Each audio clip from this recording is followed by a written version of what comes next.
বিস্তারিতভাবে আপনাকে একটু বলছি কিনা বা তাদের সাথে আপনার কানেক্টিভিটি কেমন?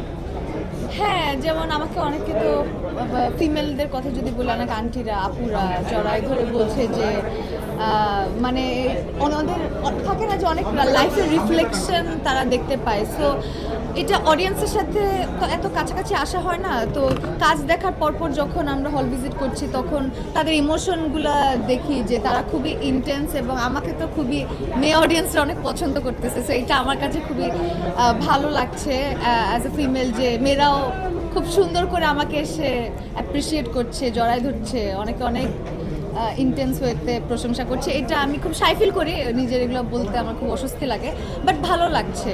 একটু জানতে চাইবো, অভিনয় করতে গিয়ে আপনি কতটুকু কুক হয়েছেন? কুক হয়েছি, পুরা কুকড পুরা কুকড আমরা, কারণ অনেক অল্প সময়ে আমি ব্যাক টু ব্যাক রাফির সাথে 2টা সিনেমা আন্ধার করেই পরদিন থেকে আমি প্রেশার কুকার। ইনফ্যাক্ট আমি আন্ধার থাকা অবস্থায় আমি আর রাফি এটা ডেভেলপমেন্ট নিয়ে কথা বলছিলাম, যেটা রাইটিংয়ের কীভাবে এটা ডেভেলপ করা যায়, কী জিনিস আমরা কীভাবে কাস্টিংগুলো হলে আমরা মানে তাড়াতাড়ি কাস্ট করা, কারণ আমাদের রিহার্সাল করার বিষয় থাকে। সো 2 মাস একটা রোলার কোস্টার রাইডের মতন ছিল, পুরো প্রেশার কুকার। আমি তো সিনেমায় সিদ্ধ হয়ে গেছিলাম। এখন দেখি যে সিনেমাতে যে ইন্টেন্স এবং কিছু মোমেন্ট থাকে না, যেটা এটা তো আমাদের অ্যাডাল্ট ফিল্ম 18+ আমরা বলেছি। সো সিনেমাতে যখন আমরা তো অনেক কিছু দেখাতে পারি না জীবনের আসলে, কিন্তু যতখানি পারা যায় আর কি চরিত্র হয়ে, আমি যতখানি সোসাইটির ওই ভয়েসটা বা ওই মেয়েটার সাথে ঘটে যাওয়া জীবনের যে মুহূর্তগুলো, সেটা কতখানি আমি জানি না করতে পেরেছি।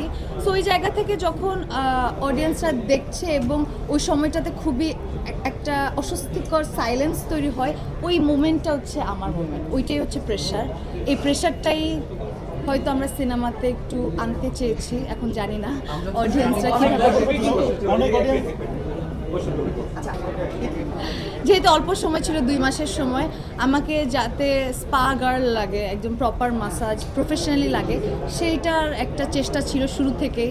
আমি সারাক্ষণই বিভিন্ন মাসাজ সেন্টারে, পার্লারে গিয়ে স্পা করাতাম, নিতাম, দেখতাম, এবং আমরা এরকম রিয়েল ক্যারেক্টার 2 জনকে বেছে নিয়েছি, তাদের সাথে আমি রেগুলার টাইম স্পেন্ড করতাম আমার বাসায়, বাইরে, মানে ঘুরে বেড়াতাম তার মনস্তত্ত্বে এবং তার জার্নি, এবং আমরা যে মানুষটাকে পেয়েছিলাম তার সাথেও আমাদের পাখি চরিত্রের যে জার্নি সেটা অদ্ভুতভাবে অনেকটা মিলে যায়। এবং আমি থাইল্যান্ডও মাঝখানে গিয়েছিলাম, ওইখানেও কিছু যতখানি পেরেছি ট্রেনিং করার ট্রাই করেছি।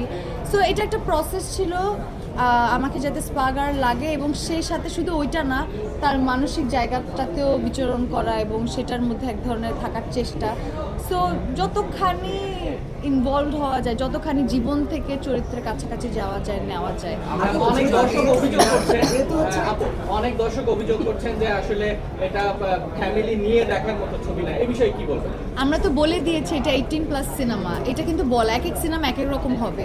এখন আমি তো সিনেমা বানাতে গেলে বা ডিরেক্টর যদি সিনেমা বানাতে যায়, সেক্ষেত্রে চিন্তা করবে না যে আমি তো সত্যিটা তুলে ধরার চেষ্টা করব চরিত্র অনুযায়ী, ওর যতটুকু কাছাকাছি যাওয়া যায়। আমি যদি ফিল্টার্ড করি তাহলে আমার সিনেমার সাথে অসততা করা হবে। আমার সিনেমা তাতে যদি অডিয়েন্স কমে যায় বা না দেখে তাতে আপত্তি নেই, সব সিনেমা বাচ্চাদের বয়স্কদের দেখতে হবে না। তো এটা তো আমরা বলেছি 18+, সো এটা তো অডিয়েন্সদের মাথায় রেখে।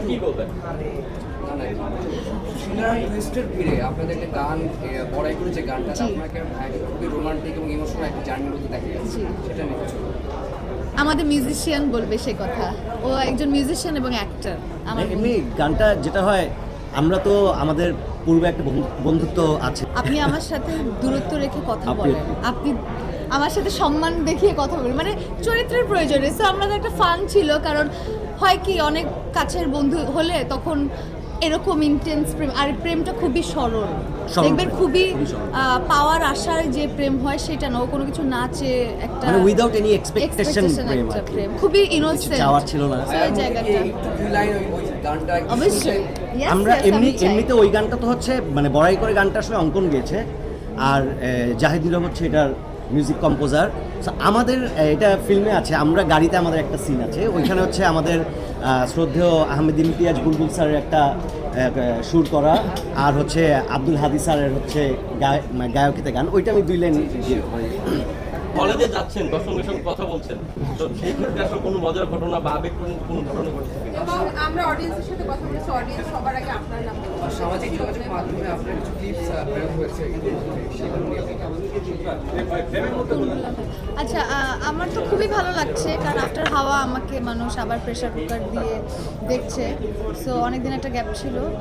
সো আমিও একটু ভিতরে এক্সাইটেড এবং নার্ভাস ছিলাম যে পাখিকে বা রেশমাকে কীভাবে অডিয়েন্স হচ্ছে নিবে বা দেখবে।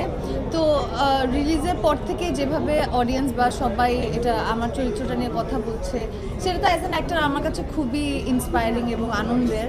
সো ওইটাই এখন একটা ভালো লাগার মোমেন্ট পার করছি, যেখানে এই সময়টা আসলে আমার জন্য অনেক স্পেশাল। কারণ অডিয়েন্সরা হয় কি যে আমরা দূর থেকে যখন দেখি সিনেমার পিছন থেকে, তখন তাদের হাসি বা তাদের যে মোমেন্টগুলো সিরিয়াস একদম সামনে ঝুঁকে, তখন বোঝা যায় খুব ইন্টেন্স হচ্ছে ক্যারেক্টারের সাথে। সো আমার এটা দূর থেকে দেখতে খুব ভালো লাগে, সেটা আবার সুযোগ হয়েছে দেখার। আর এটা আমার জন্য পার্সোনালিও অনেক একটা ইমোশনাল প্রজেক্ট, কারণ এখানে অনেক ফিমেল ভয়েস বা আমরা চেয়েছিলাম যে একটা ফিমেল পয়েন্ট অফ ভিউ থেকে এই ওয়ার্ল্ডটাকে প্রেশার কুকারের জার্নিটা যাতে আমরা দেখি। সো ওই কারণটাতে আমি দেখছিলাম যে না, অডিয়েন্স গল্প বা হুকড হচ্ছে, প্রতিটা চরিত্র প্রতিটা ক্যারেক্টারের সাথে তাকে রিলেট করছে। এবং রিজভির কথা যদি বলি, রিজভিকে অডিয়েন্স এত পছন্দ করছে, সবাই বারবার বলছে যে ভাই আমার লাইফের মতো মিলে যাচ্ছে আপনাদের স্টোরিটা।